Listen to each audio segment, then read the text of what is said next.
मूर्ख ज्योतिषी की कहानी। बहुत समय पहले की बात है। एक गांव में एक ज्योतिषी रहा करता था। उसका विश्वास था कि वह तारों को देखकर भविष्य पढ़ सकता है। इसलिए वह सारी सारी रात आसमान को ताकता रहता था। गांव वालों के सामने भी वह अपनी इस विद्या के बारे में ढींगे हाँका करता था। एक शाम वह गांव की कच्ची सड़क पर पैदल चलता हुआ अपने घर की ओर जा रहा है। उसकी नजरें आसमान पर चमकते तारों पर जमी हुई थी। वह तारों को देखकर आने वाले समय में क्या छुपा है, यह पढ़ने की कोशिश कर रहा था।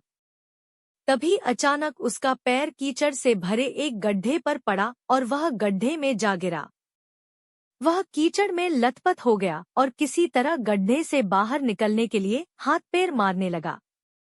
लेकिन एड़ी चोटी का जोर लगाने के बाद भी वह गड्ढे से बाहर नहीं निकल पाया।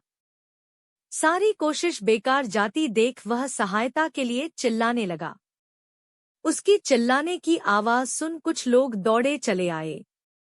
उन्होंने उसे गड्ढे में गिरे देखा तो समझ गए कि आदतवश वह आसमान में तारों को देखकर भविष्य को समझने लगा हुआ होगा और सड़क का गड्ढा उसने नहीं देखा होगा।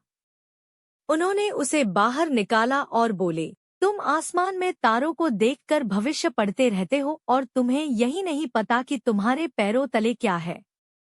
भविष्य की तलाश में मत भटको, जो सामने है उस पर ध्यान दो, भविष्य अपना ख्याल खुद ही रख लेगा। सीख।